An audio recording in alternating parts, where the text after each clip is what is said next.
Selamat siang Bapak Ibu. Selamat siang. Oke, mohon izin sebelumnya saya menghaturkan panganjali umat. Om Swastiastu.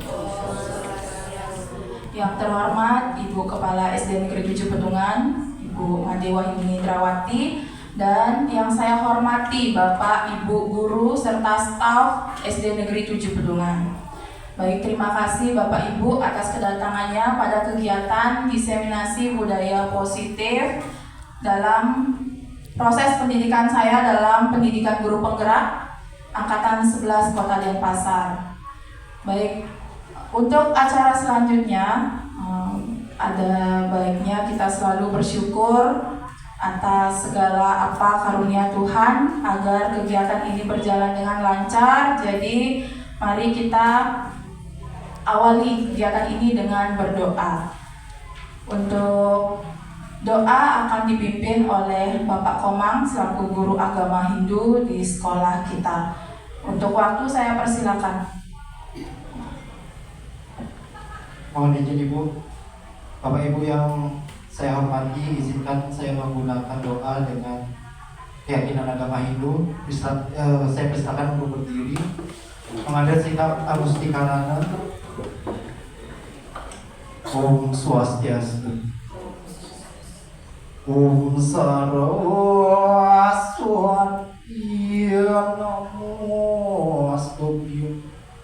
Waradia Pangruwakini Sideras Duakanusyam Sidir Bawan Duamasan.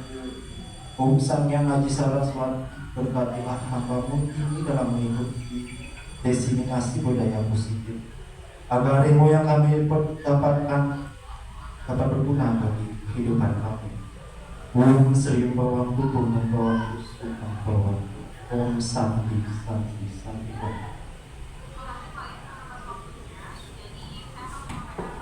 Baik, terima kasih Bapak Komang. Bapak Ibu silakan duduk kembali. Untuk selanjutnya saya mohon kesediaannya Ibu Kepala Sekolah untuk memberikan sambutan. Untuk waktu saya persilakan. Terima kasih Bu Tina untuk kesempatannya. Pertama-tama saya yang Kepala Sekolah SD 7 Pedungan mengucapkan selamat kepada Bu Tina sudah sampai ke tahap ini. Dan selamat datang juga kepada Bapak Ibu untuk mengikuti kegiatan diseminasi budaya positif dari CGP Angkatan ke-11 ya. Nah, semoga apa yang disampaikan hari ini, yang disampaikan oleh Bu Tina hari ini menginspirasi kita semua dan kita bisa menumbuhkan seperti harapan dari Bu Tina itu sendiri untuk sekolah kita, menjadikan bagaimana kita bisa menumbuhkan budaya positif di lingkungan sekolah dengan anak didik kita, dan sekolah kita akan menjadi sekolah yang ramah anak. Itu tujuan utamanya dari menerapkan budaya positif di lingkungan sekolah. Dan saya harapkan nanti Bapak Ibu yang belum mengikuti kegiatan pendidikan calon guru penggerak ya, untuk kedepannya semua diharapkan guru-guru itu mengikuti pendidikan guru penggerak.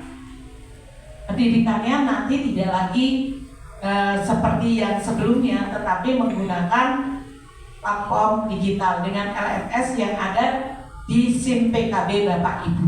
Itu yang saya dapat dari kepala dinas kita, bahwa nanti semua guru harus bertransformasi.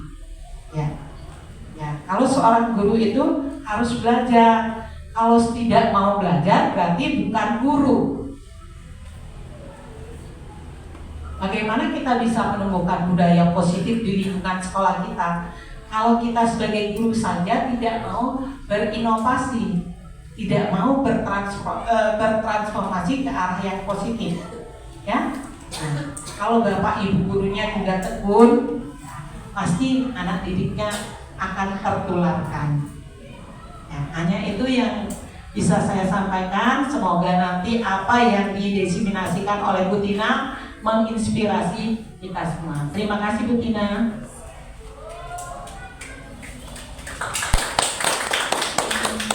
Terima kasih banyak Ibu. Jadi saya sangat-sangat berterima kasih kepada Ibu Kepala Sekolah, juga Bapak Ibu guru di sini yang sudah selalu mendukung saya dalam proses saya menjalani pendidikan guru penggerak ini, karena terus terang saja support dari Bapak Ibu sangat berpengaruh besar untuk perjalanan saya ke depannya. Dan semoga nanti bisa menginspirasi Bapak Ibu juga untuk mengikuti jejak saya nanti juga ya. Oke, baik. Salam dan bahagia Bapak Ibu, semoga semuanya dalam keadaan sehat ya. Semuanya masih semangat kan ya? Masih. Oke. Semoga semangat sampai akhir kegiatan, ya. Baik, adapun konsep inti dari budaya positif yang saya diseminasikan di sini adalah yang pertama ada perubahan paradigma baru, kemudian yang kedua disiplin positif, kemudian motivasi perilaku manusia, kebutuhan dasar manusia, posisi kontrol restitusi, keyakinan kelas, dan segitiga restitusi. Nah, sebelumnya saya ingin tahu, ketika Bapak Ibu mendengar kata budaya positif di sini, apa yang Bapak Ibu bayangkan? Oh, nanti Bu Tina akan diseminasi tentang budaya positif. Bapak Ibu, apa yang Bapak Ibu bayangkan tentang budaya positif?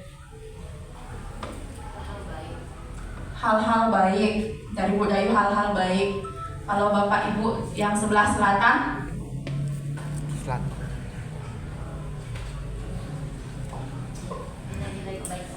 Nilai-nilai kebaikan. Ibu Intan? Budaya positif? Oke, hal-hal yang baik dan nilai-nilai kebaikan serta menambah pengalaman, tentunya tentang hal-hal yang baik ya. Oke. Baik Bapak Ibu, mari kita bahas dulu yang pertama tentang perubahan paradigma baru. Nah, di sini saya akan mengajak Bapak Ibu untuk cobalah buka. Jadi kegiatan cobalah buka di sini Bapak Ibu harus mencari pasangan, nggih. Pasangannya boleh yang duduk di sampingnya. Nggih. Nah, di sini Anda adalah A. Nah, siapapun boleh ya, siapa yang A, siapa yang B, boleh. Jadi ini kegiatannya berdua. Tugas Anda adalah mengepalkan salah satu tangan Anda. Coba Anda bayangkan bahwa Anda menyimpan sesuatu yang sangat berharga di dalam kepalan tangan Anda. Oke. Kemudian Anda perlu menjaga benda tersebut sekuat tenaga Anda karena begitu pentingnya untuk kehidupan Anda. Nah, silakan cari pasangannya dulu ya. Pas ya? Pas. Ya. Oke, adik. Oke. Dan Baik, Pak Komang sama Pak Eka. Ya, mungkin Ibu Lavita bisa ke depan dulu sebentar berpasangan dengan Ibu Kepala, ya.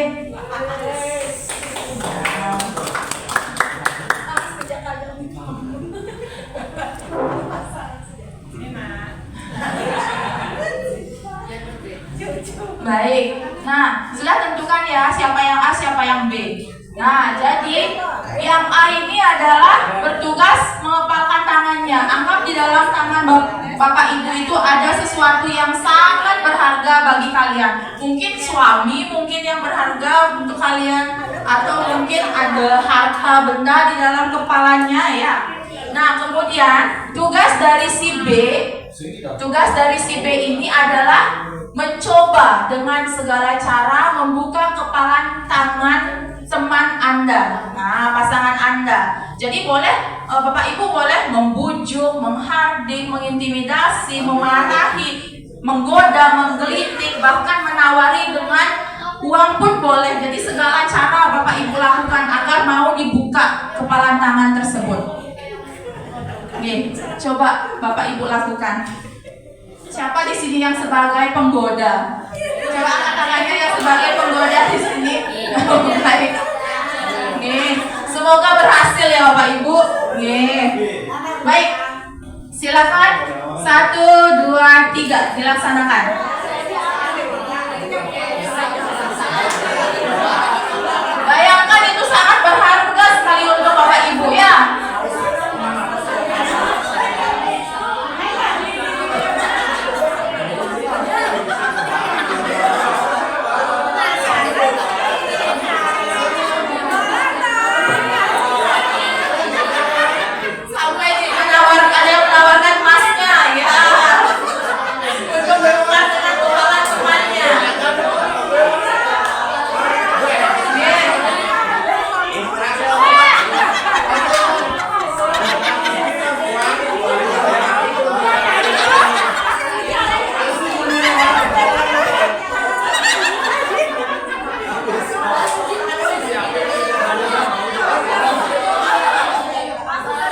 Baik, baik Bapak Ibu sudah ya.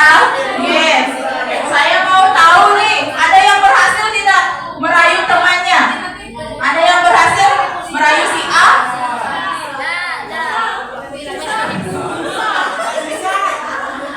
Nah, Bapak Ibu sekarang masih di tempat masing-masing ya. Sekarang saya tanya, apakah Anda membuka kepalan tangan Anda? Yang A ya, yang A. Ada yang membuka kepalan tangan? Tidak, luar biasa. Kemudian, apakah Anda menutup kepalan tangan Anda? Ya. Masih tertutup ya? Baik. Nah, mengapa? Apa alasan Anda tetap menutup kepalan tangan Anda? Di sini siapa mau berbagi? Ya, Ibu Intan silakan. Boleh, silakan. Nggih, santai Bapak Ibu, sambil minum boleh silakan. Ya, ini kan kebetulan bukan barang, bukan apa ya, ini jadi berharga banget. Terus ditanyalah dengan Novi, memangnya apa itu? Suami saya. Kok ditanya? Berharga gitu. Terus Novi bilang nggak jadi. Makanya saya tetap nyam kayak gitu. Baik, terima kasih Ibu Intan. Luar biasa sekali, tepuk tangan untuk Ibu Intan. Kemudian saya mau tahu pengalaman dari si B yang menggoda, sampai apa saja sih yang dilakukan untuk mendapatkan apa yang tadi sudah sangat-sangat dijaga oleh temannya. Siapa yang mau berbagi? Ini boleh Novi. Nggih, Bu Novi pasangannya Ibu Intan. Ya, silakan Bu Novi. Terima kasih atas kesempatannya, karena kebetulan saya satu kelompok sama Bu Intan. Dan awalnya saya pengen apa sih yang ada yang berharga dari Bu Intan. Saya kasih cincin, saya nggak mau. Saya kasih emas, saya nggak mau. Kemudian saya tanya, apa sih yang paling berharga buat Intan? Jauhnya adalah suami. Dan saya menolak. Saya tidak jadi dan saya tidak tertarik karena saya Hai, tepuk tangan Bapak Ibu, luar biasa sekali ya. Jadi, iya menghibur sekali ya kegiatan ini. Nah, sekarang saya mau bertanya, dalam kegiatan ini sesungguhnya siapa yang memegang kendali atau kontrol untuk membuka atau menutup kepalan tangan tersebut? Kita sendiri. Ada yang tahu alasannya kenapa?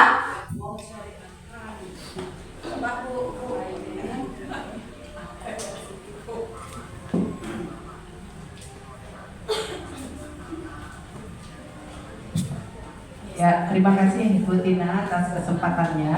Jadi saya akan mencoba berbagi menurut kehendak hati saya. Jadi dalam permainan tadi seseorang menggenggam sangat erat kepalanya itu sehingga dengan berbagai cara pun dia susah untuk direbut. Namun yang mengepalkan tangan itu sebenarnya adalah jiwa kita sendiri yang mengikat. Apa sih yang kita akan pertahankan? Kalau kita sudah mau mempertahankan sama dengan kita punya misi, dengan kuatnya, dengan kemampuan yang kita miliki, dengan segala usaha kita harus pertahankan itu. Dan saatnya kita akan mencari pengetahuan itu atau membukanya itu jika kita benar-benar merasa siap. Jadi kesimpulannya yang bisa mengisi diri sendiri, berbagi, mendapatkan pengalaman dan lain sebagainya itu adalah kehendak hati kita sendiri. Akan kemanakah diriku nantinya begitu. Terima Ya, kasih. luar biasa. Tepuk tangan untuk Ibu Wayan Suradi. Jadi memang ya terlihat pengalamannya sudah jauh lebih banyak daripada kita ya. Nah, jadi di sini ternyata kendali ataupun kontrol kita yaitu yang memegang, yang bertanggung jawab, yang memegang kontrol itu adalah diri kita sendiri. Kita tidak bisa dikontrol oleh orang lain. Baik Bapak Ibu. Nah, di sini Mari kita sama-sama meluruskan beberapa miskonsepsi tentang makna kontrol. Nah, di sini kita sebagai pendidik ya, ilusi guru mengontrol murid, ilusi bahwa semua penguatan positif, efektif, dan bermanfaat, ilusi bahwa kritik dan membuat orang merasa bersalah dapat menguatkan karakter, ilusi bahwa orang dewasa memiliki hak untuk memaksa. Nah, ternyata bahwa inilah miskonsepsi ya tentang makna kontrol. Padahal kontrol tersebut hanya diri sendirilah yang bisa mengontrol dirinya sendiri. Orang lain tidak bisa mengontrol diri orang lain. Yeah.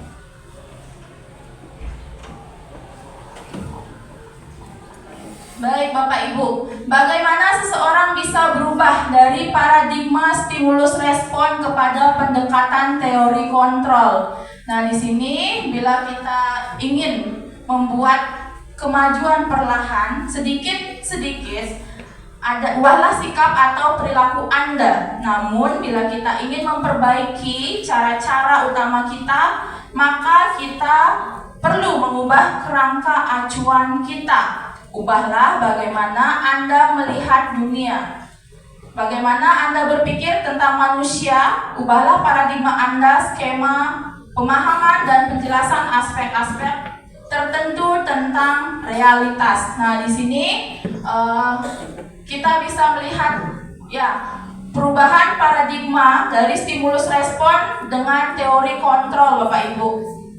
Jadi kita kalau kita bandingkan di sini antara stimulus respon dan teori kontrol adalah pendekatan pembelajaran yang dilakukan ya.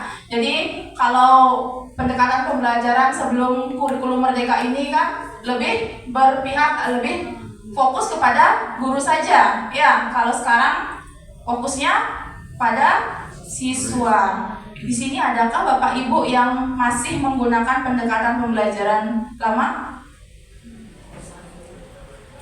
Yang berpusat pada guru? Tidak ya, game. Ya, baik itulah jadi kita yang kalau kita sudah mau berubah, kita mau belajar, jadi pasti bisa, nih Bapak Ibu ya. Nah, jadi pembelajaran dengan paradigma baru merupakan pembelajaran yang dirancang berdasarkan prinsip pembelajaran berdiferensiasi, sehingga para peserta didik belajar sesuai kebutuhannya, sesuai teori psikologi modern untuk mewujudkan profil pelajar Pancasila. Bukankah itu impian kita, Bapak Ibu? Nggih. Baik, kita lanjut nih ke materi berikutnya, yaitu tentang disiplin positif. Ketika mendengar kata disiplin, apa yang terbayang di benak Bapak Ibu? Apa yang terlintas di pikiran Bapak Ibu? Taat aturan, tanggung jawab. Lagi? Bapak-bapak gurunya? Ketika mendengar kata disiplin, apa yang terbayang, apa yang terlintas dalam pikiran Bapak Ibu? Keteraturan. Keteraturan, tanggung jawab, nggih. Nah, jadi intinya tujuan dari disiplin positif itu adalah menanamkan motivasi untuk menjadi orang yang mereka inginkan dan menghargai diri sendiri dengan nilai-nilai yang mereka percaya. Dalam hal ini nilai-nilai universal yang mereka percaya. Ketika murid-murid kita memiliki motivasi tersebut, mereka telah memiliki motivasi intrinsik yang berdampak jangka panjang, motivasi yang tidak akan terpengaruh pada adanya hukuman atau hadiah. Tentunya di sini adalah memang motivasi intrinsik itu penting ya Bapak Ibu. Jadi kemauan yang muncul dari diri seseorang atau diri anak didik kita. Nah, baik Bapak Ibu, tadi dibahas nilai-nilai kebajikan universal. Ini berkaitan sekali dengan disiplin positif. Jadi kita harapkan nilai-nilai kebajikan ini ada dalam setiap anak didik kita. Apa itu nilai-nilai kebajikan? Jadi nilai-nilai kebajikan berarti nilai-nilai yang disepakati bersama lepas dari suku, bangsa, agama, bahasa maupun latar belakangnya. Nilai-nilai ini merupakan payung besar dari sikap dan perilaku kita, atau nilai-nilai ini merupakan fondasi kita berperilaku. Jadi nilai-nilai kebajikan adalah sifat positif manusia yang merupakan tujuan mulia yang ingin dicapai oleh setiap individu. Oke. Nah, di sini ada contoh-contoh dari nilai-nilai kebajikan Bapak Ibu. Ada peduli, rajin, integritas, rasa hormat, keterus-terangan, dan lain sebagainya. Nah, dimensi dalam profil pelajar Pancasila juga termasuk nilai-nilai kebajikan universalnya Bapak Ibunya. Baik, selanjutnya motivasi perilaku manusia. Nah, seperti yang dikatakan tadi, motivasi seseorang itu ada dua jenis nih Bapak Ibu, ada motivasi ekstrinsik dan motivasi intrinsik. Nah, di sini bisa kita perhatikan ada 3 motivasi perilaku manusia. Yang pertama, untuk menghindari ketidaknyamanan atau hukuman. Yang kedua, untuk mendapatkan imbalan atau penghargaan dari orang lain. Yang ketiga, untuk menjadi orang yang mereka inginkan dan menghargai diri sendiri dengan nilai-nilai yang mereka percaya. Sekarang yang tanya kepada Bapak Ibu. Menurut Bapak Ibu, motivasi yang pertama itu masuk ke dalam jenis motivasi ekstrinsik atau intrinsik. Coba kalau yang ekstrinsik angkat tangannya. Motivasi yang pertama menurut Bapak Ibu termasuk motivasi ekstrinsik atau motivasi intrinsik? Yang ekstrinsik angkat tangannya. Yang memilih ekstrinsik angkat tangannya.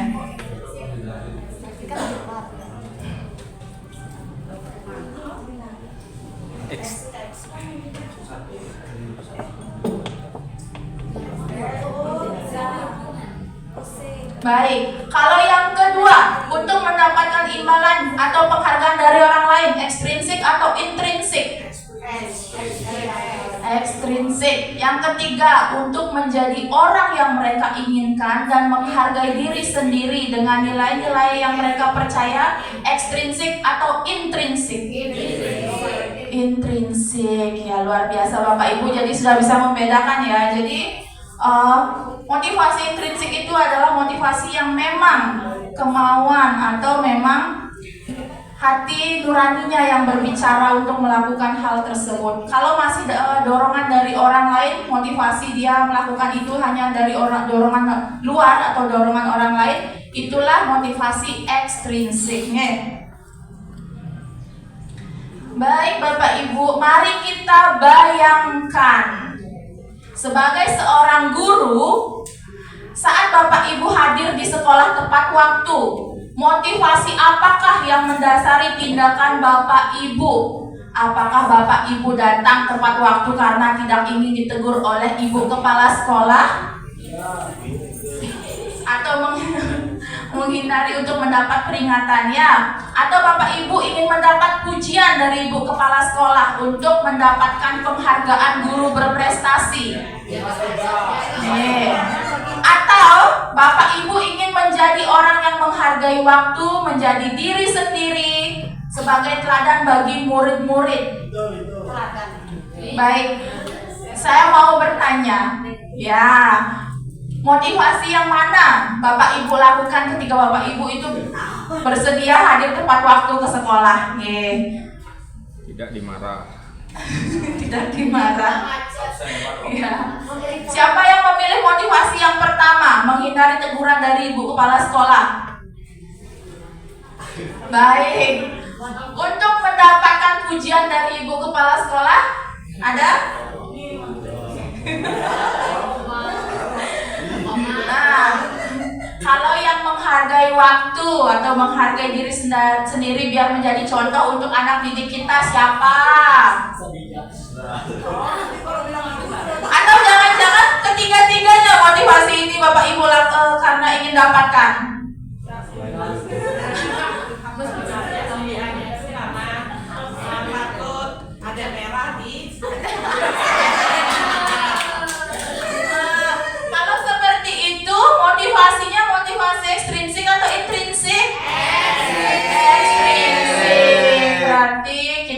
melakukan hal baik hanya karena aturan. aturan.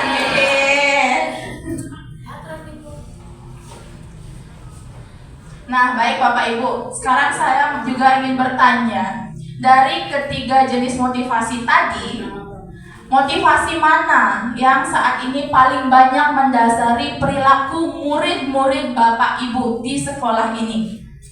Siapa yang mau berpendapat? Nah, dari motivasi ketiga ini, motivasi yang mana masih mendasari motivasi anak-anak? Oke, siapa yang bersedia?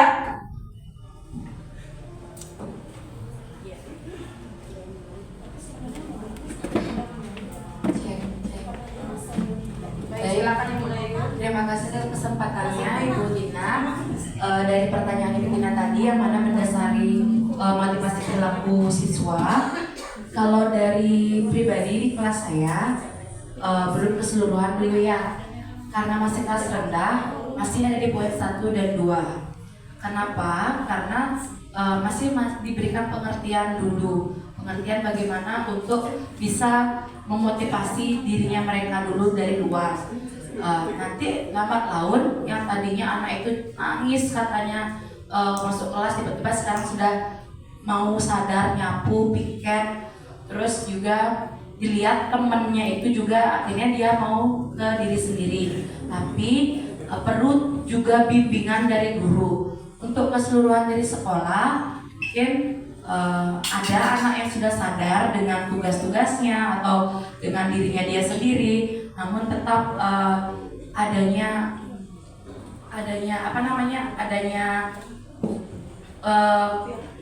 perhatian dari guru juga diberikan seperti itu, masih seperti itu. Tapi dengan terbiasanya nanti pasti lambat laun kita percaya anak bisa. Makasih, luar biasa Ibu Dayu. Tepuk tangan untuk Ibu Dayu. Oke. Jadi memang kita tidak bisa paksakan ya. Jadi motivasi intrinsik itu kan memang dari diri si anak sendiri. Dari sekian banyak siswa yang kita ampu, tentunya masih sebagian besar yang belum menunjukkan memperlihatkan disiplin positifnya dari motivasi intrinsiknya. Oke, masih banyak yang memang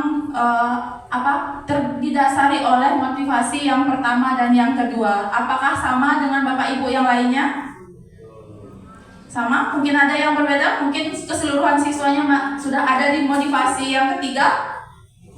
Susah ya, masih susah karena tidak bisa instan ya Bapak Ibu.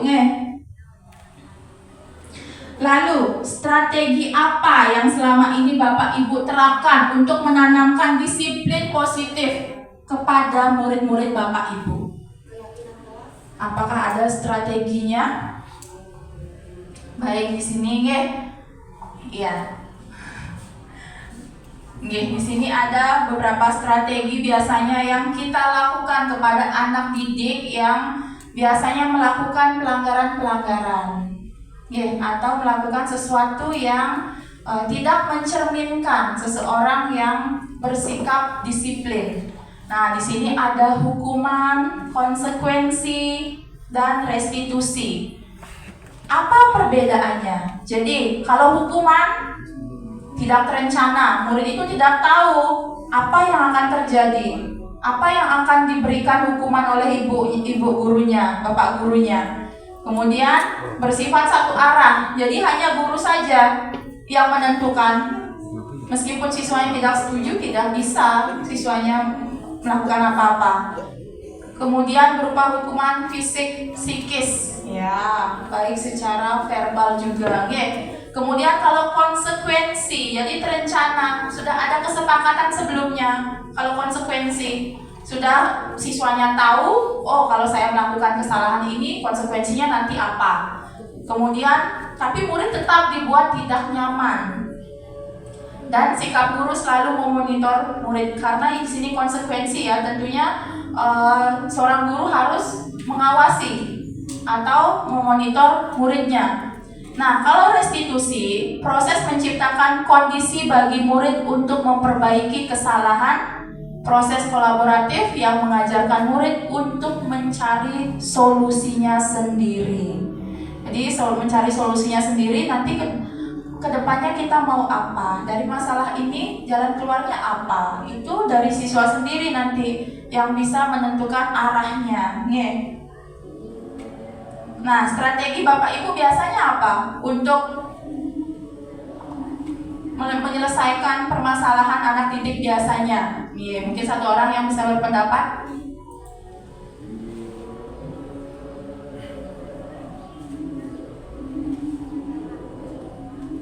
Bu Novi, silakan. Bu Novi minta tolong ya. Tidak apa-apa nih Bapak Ibu, tidak apa-apa. Sini kita masih belajar ya. Baik Bu Tina, untuk saya di kelas sepertinya masih konsekuensi. Nah, karena kebetulan di kelas saya itu dari baru pertama saya ngajar banyak anak yang tidak membuat PR. Sering sekali tidak buat PR.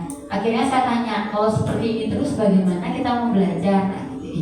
Terus anak-anak bilang, gimana kalau kita buat kesepakatan? Saya gitu sama anak-anak. Terus ayo guru buat kesepakatan, gitu dia bilang kan. Kemudian kalau misalnya 5 kali nggak buat PR, gimana ya nanti konsekuensinya? Nah, gitu dia anak-anak. Terus akhirnya kita jadilah sebuah kesepakatan gitu. 5 kali, 10 kali, 30 kali, dan itu sudah kita lakukan. Dan di akhir kemarin sudah ada 2 orang anak yang 5 kali tidak membuat PR. Kesepakatannya itu dihubungi orang tuanya. Nah, saya sudah hubungi orang tuanya, dan langsung karo sampai saat ini anak itu keduanya rajin buat PR. Walaupun ketika mereka itu, aduh, guru saya udah 5 kali, ada yang sampai nangis. Nah, tapi setelah itu mereka sampai saat ini rajin buat PR, itulah keuntungannya. Tapi sepertinya itu masih pada kegiatan tahapan konsekuensi sepertinya. Oke, terima kasih Bu Novi. Jadi ya luar biasa sekali ya. Baik, kita sudah menyadari ternyata strategi yang kita terapkan masih antara hukuman dan konsekuensi. Jadi semoga nanti kita bisa menerapkan strategi restitusi Bapak Ibu. Di sini strategi yang terbaik strategi yang mana?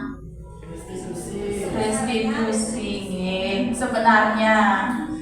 Terus kenyataannya masih konsekuensi dan juga hukuman. Ya, baik, semoga nanti kita bisa rubah cara pandang kita. Baik, di sini ada kebutuhan dasar manusia. Jadi, ketika apapun yang kita inginkan, yang kita dapatkan sudah terpenuhi, membuat kita bahagia, itu artinya sebenarnya kebutuhan dasar kita sudah terpenuhi, Bapak Ibu.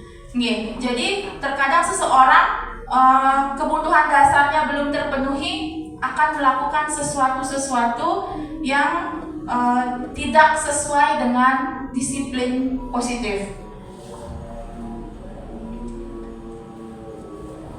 Jadi Bapak Ibu jangan beranggapan bahwa ketika anak-anak itu melakukan kesalahan, mereka adalah anak-anak yang gagal. Nah, di sini sebenarnya anak-anak tersebut ingin memenuhi kebutuhan dasar mereka.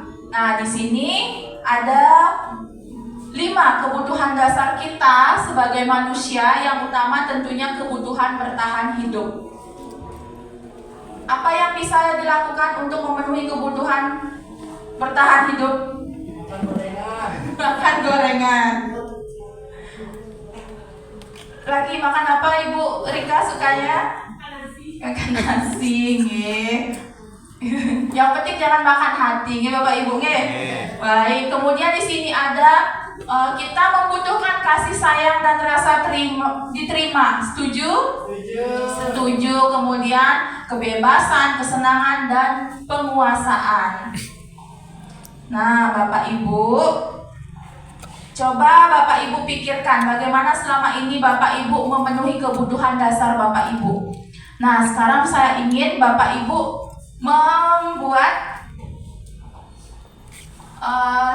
lingkaran 4 kebutuhan dasar. Baik, kalau kebutuhan bertahan hidupnya tidak perlu ya Bapak Ibu.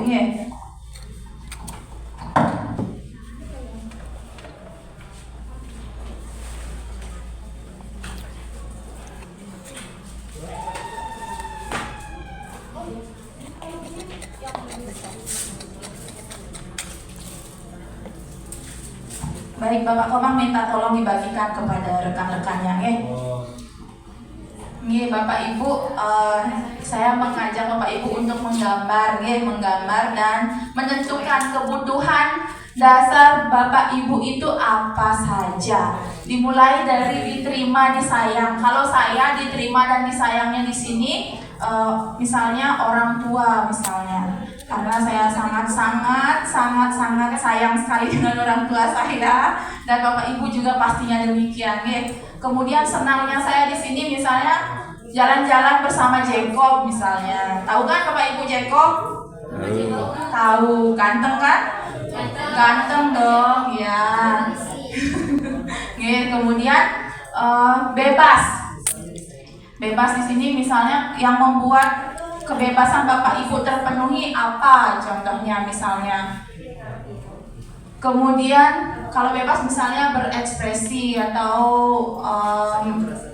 kreativitas gitu misalnya ya. Kemudian kalau bisa, saya di sini misalnya kemampuan saya misalnya berenang misalnya, atau kalau Pak Anjane contohnya misalnya bidang olahraga contohnya, jadi coba Bapak Ibu gambar, kemudian nanti jika sudah selesai silakan ditempelkan pada kertas yang sudah saya tempelkan di depan, lingkaran kebutuhan dasar,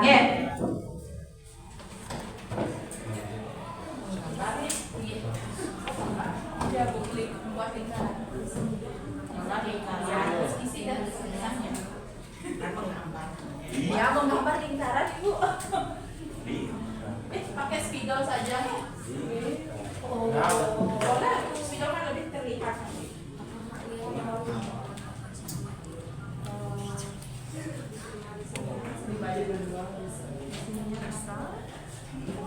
Bebas. Senang.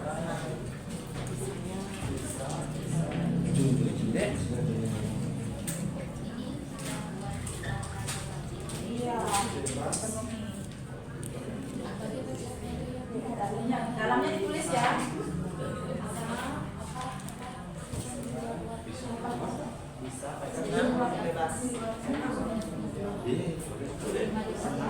Terima di saya. Harus isi semua. Isi semua. Terima di saya.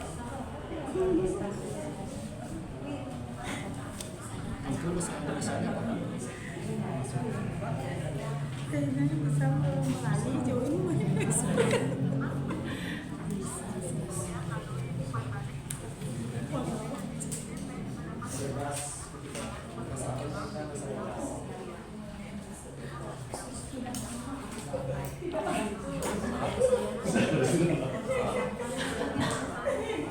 Jika sudah bisa ditempelkan di lingkaran kebutuhan dasar. Jadi nanti mohon salah satu menyampaikan.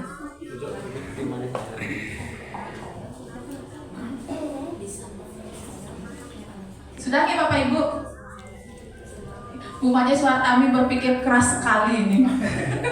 Kebutuhan dasarnya apa saja yang bisa diisi di sana? Jangan-jangan banyak ya, banyak yang diperlukan oleh Bu Made Suartami. Bebas. Yang kiri senang. Yang kiri senang. Baik, jika sudah bisa ditempelkan ya Bapak Ibu, tidak perlu menunggu yang lain.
Baik, sudah?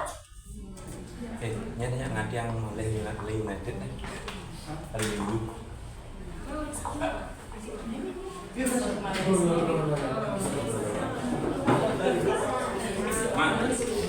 Nanti yang oleh Minggu kafe oleh.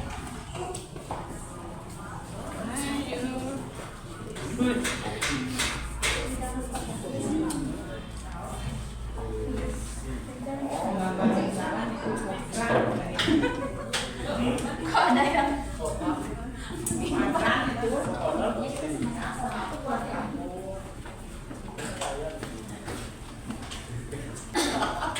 Ilmu ya? Tulisannya siap ya?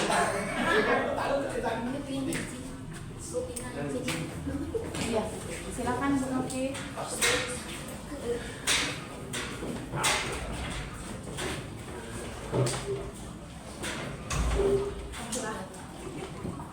Oke, baik. Saya mohon bantuannya kepada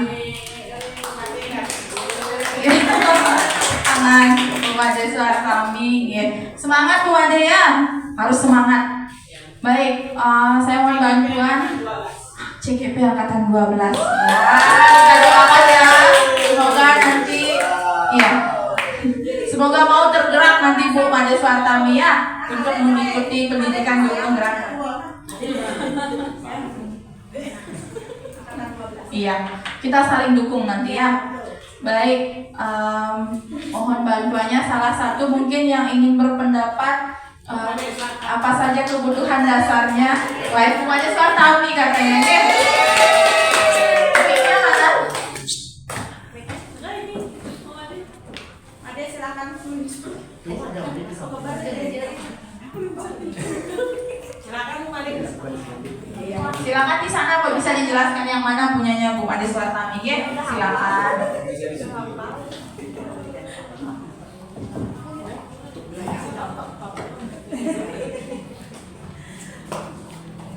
Terima kasih Ibu, Kepala Sekolah, Kepala dan teman-teman.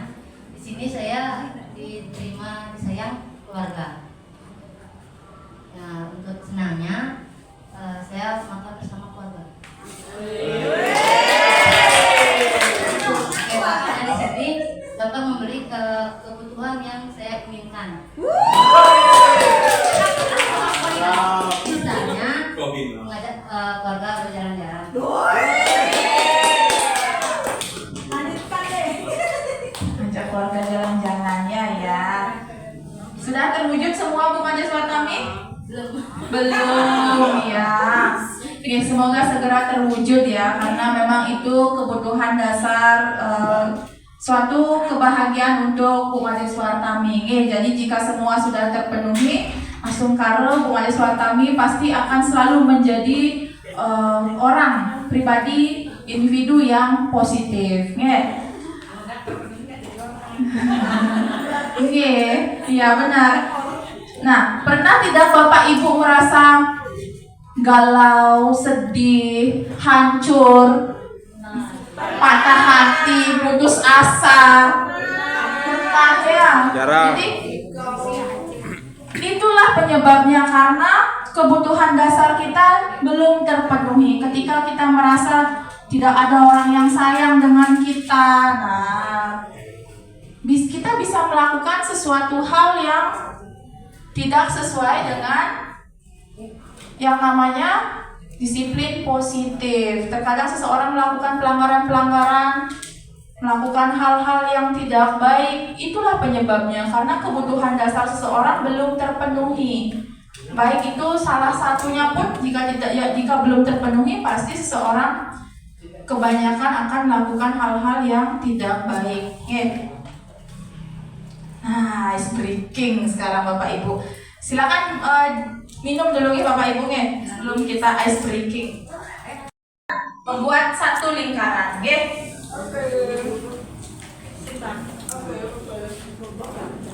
adalah ya, saya sudah pernah terapkan waktu ini bersama Bu Novi dan kawan-kawan, tetapi mereka merasa kurang dan belum berhasil katanya. Nah, sekarang saya terapkan kepada Bapak Ibu sekalian. Ice breakingnya namanya, mungkin Bapak Ibu pernah dengar ya, hitung, nafas, tepuk. Ya, itu hitung, nafas, tepuk. Coba berhitung dulu Ibu. Tuh, 2. Nah, kalau nafas. Bagaimana orang bernafas? Bu Lavita bernafas? Ya, ini. Ya, tidak, bukan seperti itu. Tepuk, coba tepuk. Iya, semua pintar-pintar ya. Baik. Nah, di sini sesuai urutannya. Hitung nafas, tepuk. Nah, misalnya saya menunjuk Ibu Surati misalnya. Jadi saya mulai dengan tepuk konsentrasi. Bapak Ibu, konsentrasi dimulai ya. Misalnya saya langsung tunjuk Ibu Surati gitu. Berarti yang pertama hitung dulu. 1. Enggak, Ibu hitung aja. 1, yang nafas, tepuk. Lanjut. 2, terus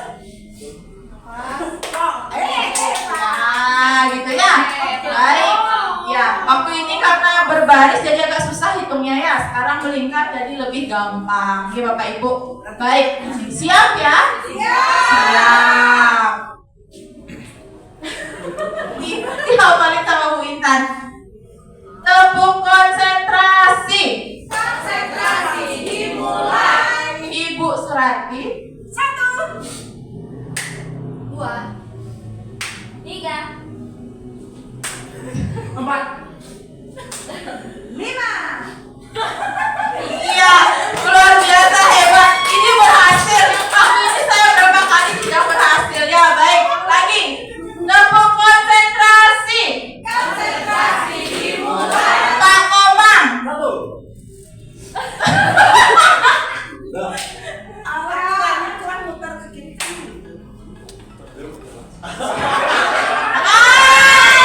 Ibu Surati salah. Silakan. Yang salah duduk ya, yang salah duduk. Ya, baik.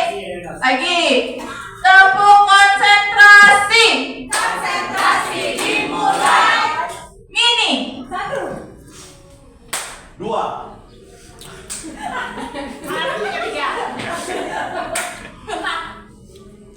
5.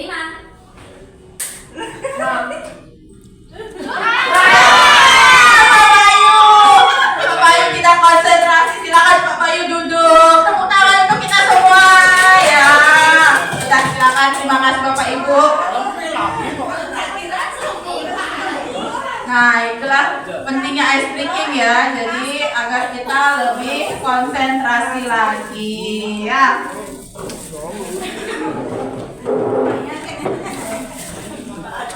Bisa bicara dong.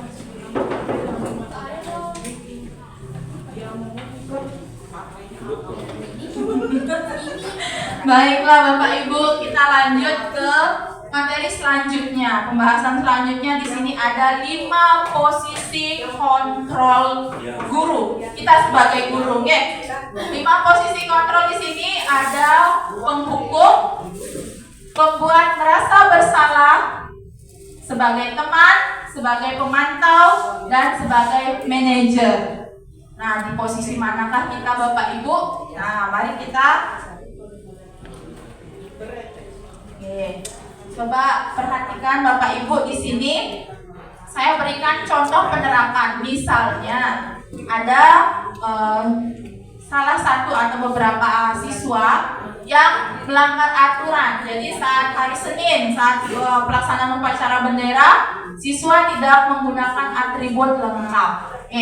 Jadi kalau sebagai seseorang posisi kontrolnya di penghukum, dia akan melakukan menghardik anak tersebut, kemudian memarahi anak tersebut, dan memberikan sanksi hukuman.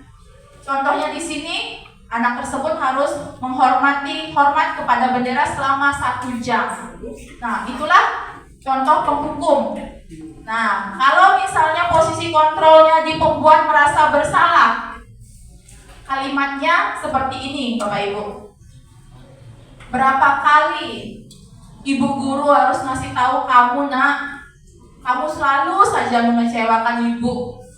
Gimana kalau orang tua kalian kamu tahu kalau tingkah kamu di sekolah seperti ini? Nah, seperti itu kalau pembuat merasa bersalah.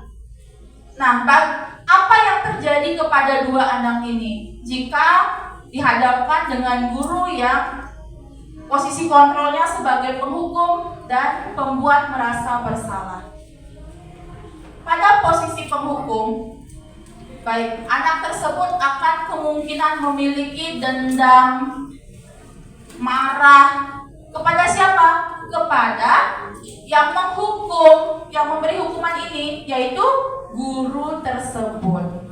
Nah, kalau pembuat merasa bersalah, anak ini kebanyakan pasti akan diam, memendam sakit hatinya sendiri. Nah, kemungkinan besar pembuat merasa bersalah ini akan lebih berbahaya daripada kalau kita di posisi penghukum. Karena anak yang dalam posisi penghukum ini, posisi penghukum ini, anak tersebut akan melakukan hal-hal yang mungkin ketika dia tidak merasa tidak terima dengan apa perlakuan dari gurunya, mungkin bisa misalnya merusak kendaraan kita contohnya. Tapi kalau pembuat merasa bersalah ini, si anak akan merasa gagal dan itu akan dipendam. Nah, itu akan lebih berbahaya Bapak Ibu. Nah, selanjutnya posisi kontrol sebagai teman. Ayo bantulah demi ibu ya.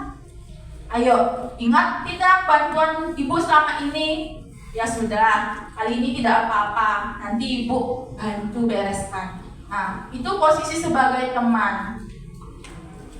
Jadi, apa hasilnya jika guru memposisikan diri sebagai teman? Siswa itu akan lebih berani kepada gurunya. Iya, jadi akan mengandalkan gurunya. Nah, sekali saja tidak kita bantu atau kita tidak bertingkah selayaknya teman bagi mereka, jadi mereka akan kecewa pada saat itu. Nah, kemudian posisi pemantau. Nah, ini sama seperti yang disampaikan Bu Novi tadi ya, seperti memberi konsekuensi. Peraturannya apa? Apa yang telah kamu lakukan? Sanksi atau konsekuensinya apa? Nah, jadi sudah ada memang kesepakatan sebelumnya. Tetapi di sini anak ini masih tidak akan bahagia dengan sanksi tersebut dari apa yang sudah dia lakukan. Tetap anak itu akan merasa gagal. Nah, pada posisi kontrol manager, biasanya seorang guru itu akan mengatakan hal-hal seperti ini. Apa yang kita yakini, nak? Apakah kamu meyakininya? Jika kamu meyakininya, apakah kamu bersedia memperbaiki sikap ini? Jika kamu memperbaiki ini, hal ini menunjukkan tentang dirimu. Apa rencana kamu untuk memperbaiki hal ini? Jadi seorang manajer itu berbicara dengan lembut, ya. Nah, menuntun anak untuk mencari jalan keluarnya sendiri. Untuk membuat anak itu lebih bertanggung jawab. Ya. Nah, fokus ada pada murid, bukan untuk membahagiakan guru ataupun orang tua. Murid sudah mengetahui adanya suatu masalah dan sesuatu perlu terjadi. Pada posisi manajer, jadi guru akan mengembalikan tanggung jawabnya kepada si murid yang melakukan kesalahan ini untuk mencari jalan keluar permasalahannya, tentunya dengan bimbingan kita, yaitu gurunya. Nah, saya ingin Bapak Ibu membantu saya. Nah, contoh posisi yang paling Bapak Ibu suka di sini yang mana?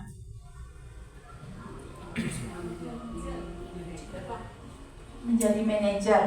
Ya, mungkin ada yang ingin mencontohkan. Baik, saya tanya dulu deh di sini. Bapak Ibu sekarang posisinya berada di posisi kontrol yang mana? sekarang ya, posisi kontrolnya ada di posisi yang mana? Saya tanya dulu kepada yang pertama di sini, Bapak Adnyane dulu ya. Posisi kontrolnya di mana, Pak Adnyane? Nih, yang tampilkan lagi nih. Nah. Atau sudah ada yang sebagai manajer di sini? Iya. Dalam penerapannya menyelesaikan permasalahan murid. Nah, posisi Bapak Ibu ada di posisi kontrol yang mana? Kalau dulu sebelum kurikulum merdeka menghukum.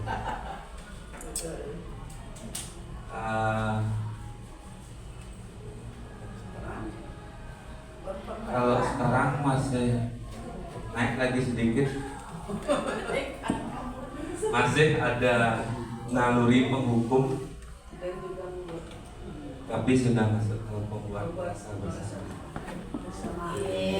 Tepuk tangan untuk Pak Adnyane. Baik, kalau Ibu Surati sudah ada di posisi mana, Ibu?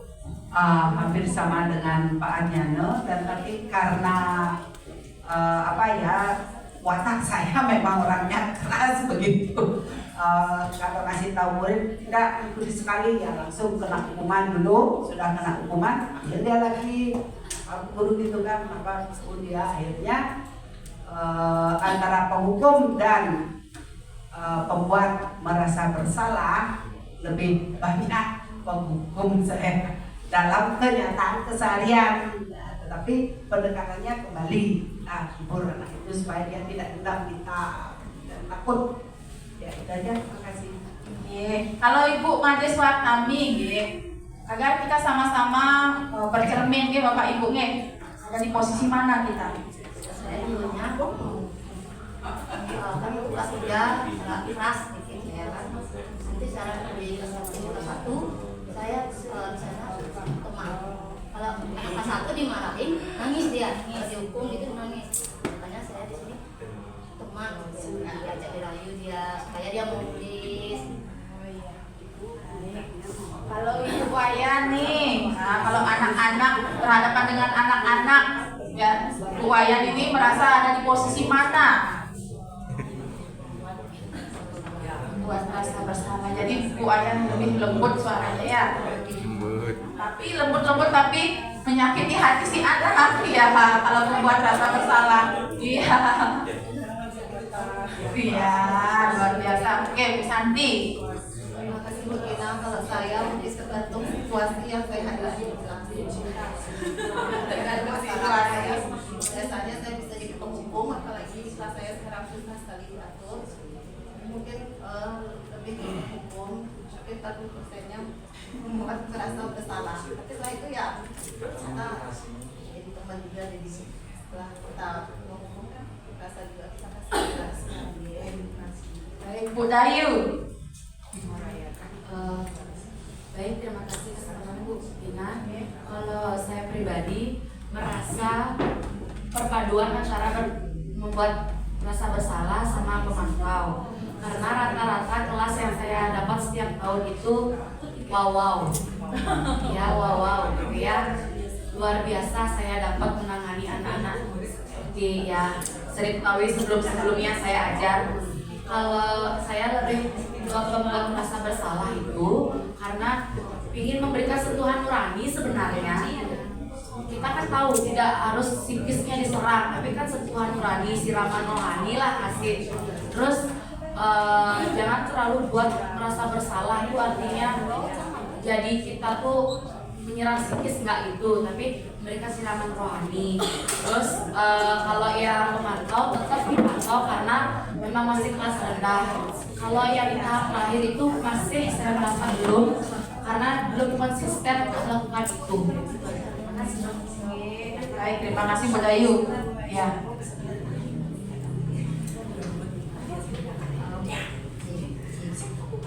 Jadi Bu Tina, kalau saya kan seperti yang tadi saya ceritakan, saya itu tipe pemantau.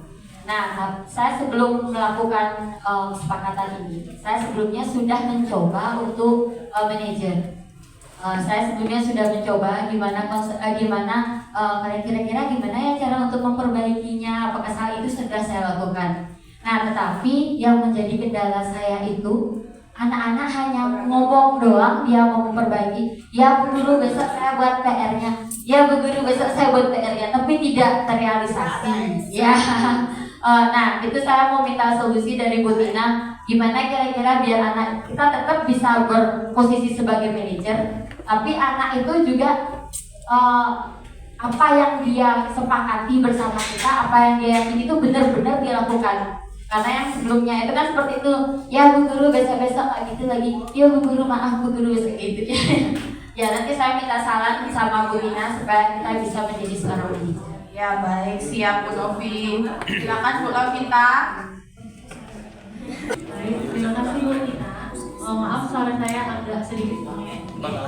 Jadi kalau saya itu biasanya tergantung situasi Bu Tina. Kalau ketika siswanya agak diberitahu, kadang saya sebagai pemantau, kadang juga sebagai teman, dan akhir-akhirnya saya mencoba untuk menjadi manajer, namun ujung-ujungnya saya balik lagi menjadi pemantau. Jadi saya sudah berusaha agar bisa konsisten berada di manajer. Terima kasih. Terima kasih Bu Lavita. Ya, Pak Bayu, bisa berbagi pengalamannya. Saya selaku penghukum. Selaku penghukum, baik Bu Novi. Kalau saya sama seperti Bu Santi, tergantung situasi yang masalah di anak.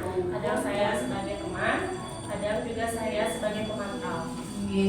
Baik, terima kasih Bu Novi. Bu Intan. Kebetulan yang kelas 1, jadi kalau menghukum tanpa menghukum mereka akan menangis. Jadi saya lebih teman atau bisa sebagai sebagai semua.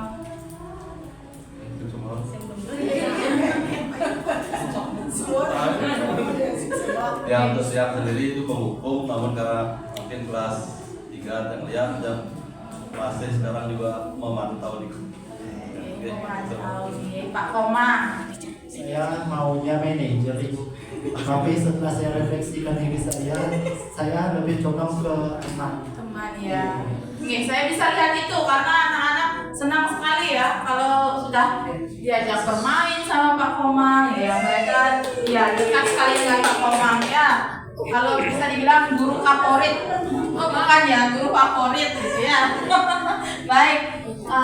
Jadi Bapak Ibu terima kasih.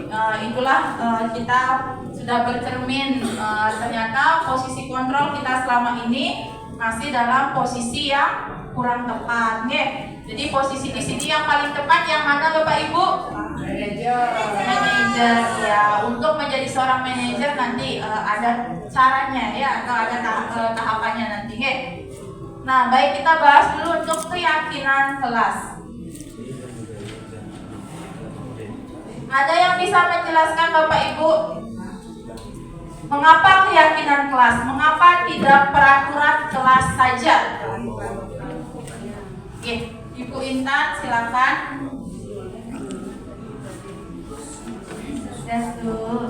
Nah, kalau keyakinan kelas itu dimulai dari hati nurani. Kalau peraturan itu kita yang membuat diberikan terpaksa dalam arti itu harus saya patuhi. Kalau itu kan dari keyakinan anak-anak sendiri, dari keyakinan kelas kita buat bersama anak-anak. Memang sih peraturan kelas itu juga kita buat, betul kita buat dengan anak-anak, tapi dengan dalam arti datang terlambat seperti ini tidak. Jadi ini dari mereka sendiri, kita buat dari mereka untuk mereka dan terima kasih Bu Intan. Ya benar sekali ya, tepuk tangan untuk Bu Intan. Wah, makanya terkait dengan keyakinan kelas ya. Jadi mengapa keyakinan kelas? Mengapa bukan peraturan kelas? Jadi nilai-nilai kebajikan bahwa menekankan pada keyakinan seseorang akan lebih memotivasi seseorang dari dalam. Ya, seperti tadi motivasi intrinsiknya. Nah, jadi kalau sudah termotivasi dari dirinya sendiri, tentunya seseorang akan lebih tergerak dan bersemangat untuk menjalankan keyakinannya daripada hanya sekedar mengikuti peraturan yang menurutnya tidak ada maknanya, ya.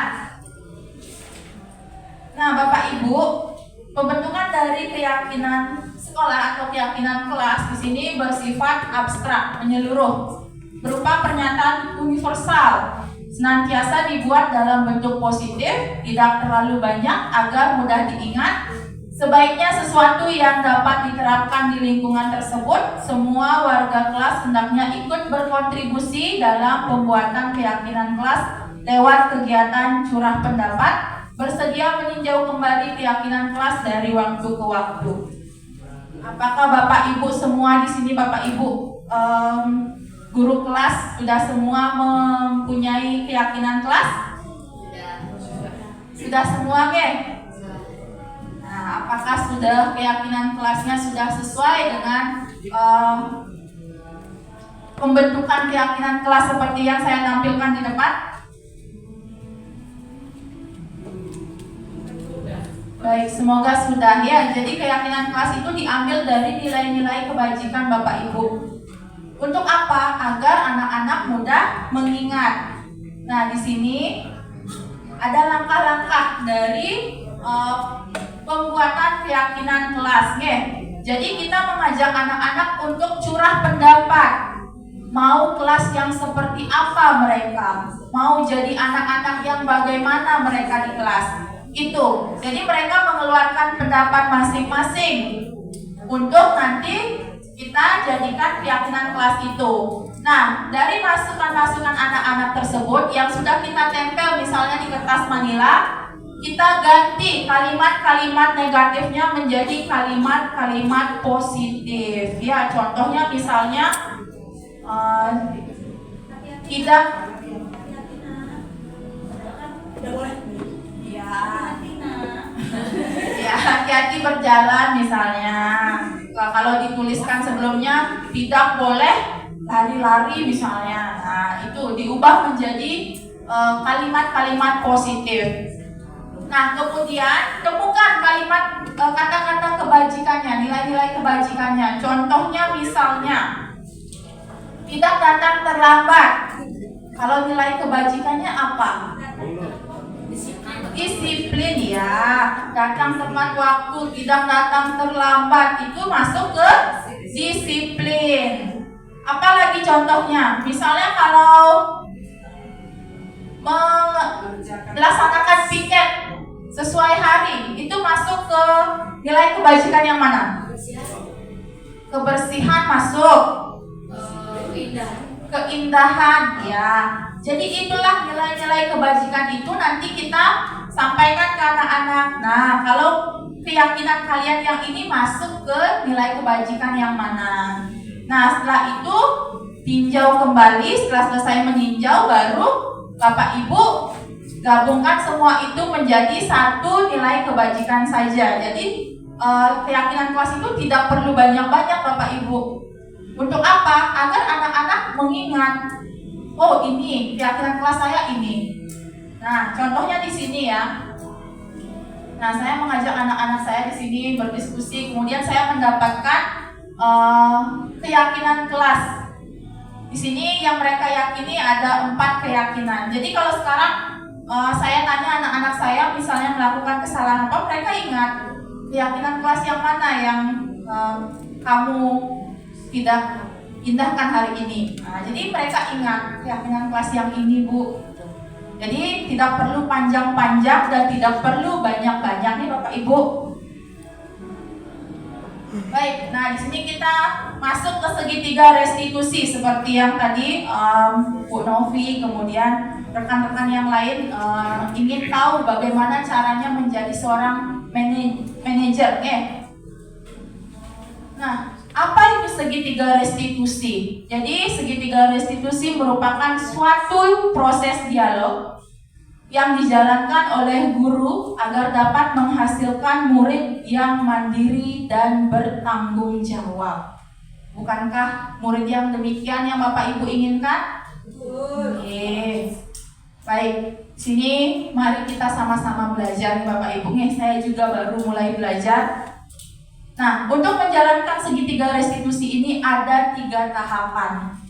Di sini ada segitiga, ada 3 sisi, jadi setiap sisinya itu ada tahapan penerapannya. Yang pertama ada menstabilkan identitas. Jadi dalam menstabilkan identitas itu kita buat dulu si anak ini untuk tenang. Ya, kalau biasanya penghukum ataupun membuat merasa bersalah itu biasanya kan menghardik, langsung ngejudge si anak bahwa dia salah. Nah, jadi tanyakan dulu permasalahannya apa, kemudian sampaikan setiap manusia itu pasti pernah melakukan kesalahan. Nah, kemudian barulah ke tahap validasi tindakan yang salah. Validasi tindakan yang salah di sini adalah menanyakan alasan. Tentunya si anak pasti memiliki alasan mengapa si anak melakukan hal ini. Nah, dengan menstabilkan identitas tadi, tentunya akan besar kemungkinan si anak pasti akan menyampaikan hal yang jujur, yang sebenarnya. Barulah kembali kepada keyakinan kelas. Tanyakan. Ingat tidak dengan keyakinan yang sudah disepakati? Nah, keyakinan yang mana yang belum mereka laksanakan? Kemudian mau jadi orang seperti apa? Nah, kemudian nanti ke depannya setelah ini untuk memperbaiki sikap si anak apa yang akan dilakukan. Nah, jadi kita tugasnya menuntun si anak, membimbing si anak untuk mau mengeluarkan ide-idenya, jadi dari diri si anak, bukan dari kita. Kalau misalnya kita, nanti kamu gini ya, nanti kamu harus seperti ini, jadi belum melaksanakan segitiga restitusi.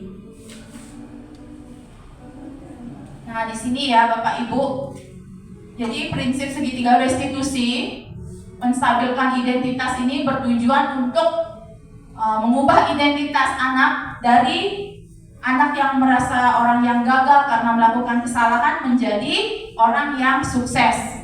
Kemudian kalau validasi tindakan yang salah, setiap tindakan kita dilakukan dengan suatu tujuan, yaitu memenuhi kebutuhan dasarnya. Karena itulah seperti yang saya sampaikan tadi, jika salah satu saja kebutuhan dasarnya si anak tidak terpenuhi, tentunya makanya anak ini terkadang melakukan kesalahan. Kemudian menanyakan keyakinan. Nah, teori kontrol menyatakan bahwa kita pada dasarnya termotivasi secara internal, ya. Nah, ini salah satu penerapan yang sudah saya lakukan di kelas.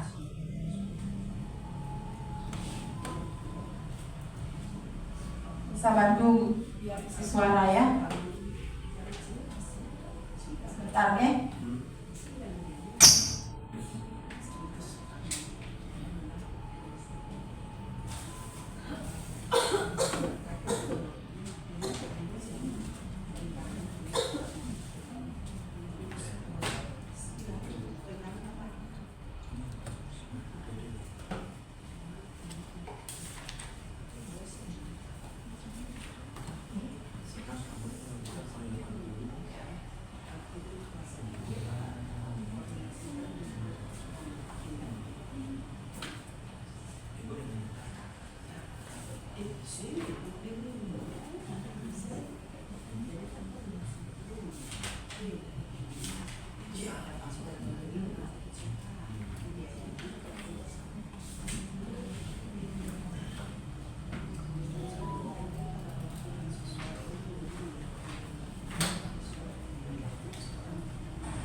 Oke, Bapak Ibu, ini contoh dari penerapan yang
Baik Bapak Ibu, jadi itu penerapan segitiga restitusi yang sudah saya lakukan kepada murid saya karena mereka datang terlambat.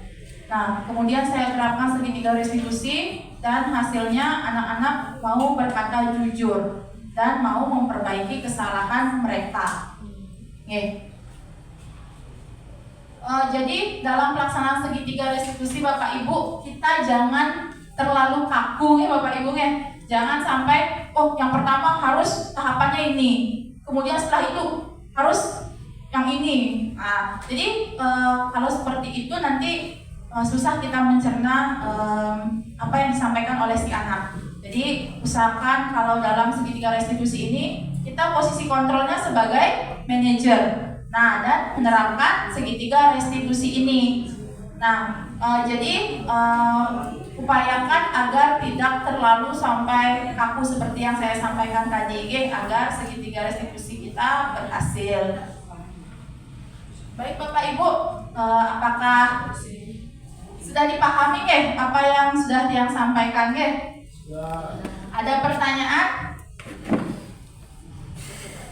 Iya. Baik, kita nanti coba kita belajar bersama-sama ya. Seperti yang saya sampaikan tadi, kita agar mau berubah, jadi harus dari diri sendiri. Ya, jadi semoga Bapak Ibu setelah kegiatan diseminasi ini tergerak hatinya untuk mau melakukan perubahan ya, demi mewujudkan pelajar Pancasila Bapak Ibu.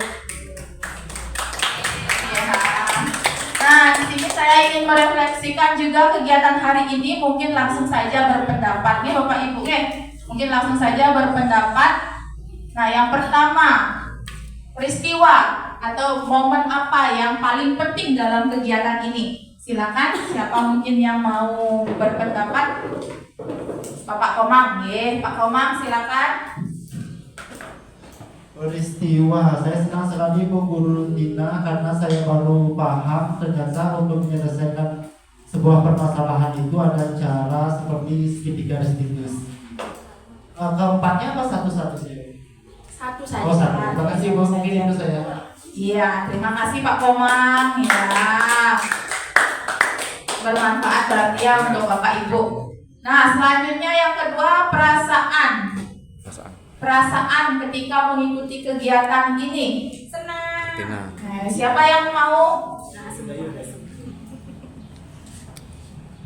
Bu Novi. Terima kasih Bu Tina. Perasaan saya ketika mengikuti kegiatan hari ini sangat senang. Senang. Kenapa senang Bu Novi? Senang karena bisa berkumpul dengan teman, senang karena mendapatkan ilmu baru. Iya, baik, luar biasa Bu Novi, terima kasih. Nah, kemudian refleksi yang ketiga, pembelajaran. Nah, siapa yang mau? Bu Dayu ya, Bu Dayu. Silakan Ibu Dayu. Baik, terima kasih Bu Tina. Pembelajaran yang saya dapatkan dari penjelasan Bu Tina tadi, bagaimana seorang guru itu bisa menerapkan disiplin positif di kelas maupun di sekolah, di satuan pendidikan masing-masing, dan pelaksanaan segitiga restitusi untuk siswa. Itu saja yang saya sampaikan. Terima kasih. Baik, terima kasih Bu Dayu. Nah, yang terakhir, penerapan ke depan, rencana. Apa yang Bapak Ibu akan lakukan setelah dapat pemahaman atau berbagi pengalaman saya ini? Setelah mendengarkan pengalaman saya, Bapak Ibu apa yang akan lakukan, rencana apa ke depannya yang akan Bapak Ibu lakukan? Mencoba menerapkan menjadi manajer. Mencoba. Nah, ya. Baik. Iya, mencoba menerapkan untuk menjadi manajer. Iya, baik, tepuk tangan dulu untuk kita semua Bapak Ibu. Luar biasa sekali Bapak Ibu. Jadi di sini kesimpulannya adalah dalam rangka menciptakan lingkungan yang positif, maka setiap warga sekolah dan pemangku kepentingan perlu saling mendukung, menghayati dan menerapkan nilai-nilai kebajikan yang telah disepakati bersama. Untuk dapat menerapkan tujuan mulia tersebut, maka seseorang pemimpin pembelajaran perlu berjiwa kepemimpinan sehingga dapat mengembangkan sekolah dengan baik agar terwujud suatu budaya sekolah yang positif sesuai dengan standar kompetensi pengelolaan yang telah ditetapkan. Tujuan mulia dari penerapan disiplin positif adalah agar terbentuk murid-murid yang berkarakter, berdisiplin, santun, jujur, peduli, bertanggung jawab, dan merupakan pembelajar sepanjang hayat sesuai dengan standar kompetensi lulusan yang diharapkan. Nah, standar pendidikan nasional ini ya. Baik, semoga apa yang saya sampaikan, apa yang saya bagikan dari materi-materi dari awal sampai akhir semoga bermanfaat untuk Bapak Ibu, dan mari kita sama-sama membenahi diri kita menjadi pemimpin pembelajaran di sekolah kita agar terwujud visi kita. Ya Bapak Ibu ya, setuju ya? Setuju. Baik Bapak Ibu, saya berterima kasih sekali kepada Bapak Ibu karena dari awal sampai akhir senantiasa aktif mengikuti kegiatan ini. Saya mohon maaf apabila ada salah-salah kata yang saya ucapkan ataupun saya perbuat, mohon dimaafkan Bapak Ibu. Oke, akhir kata yang sinep anu para mesanti nih Bapak Ibu. Om Santi Santi Santi Om. Terima kasih Bapak Ibu.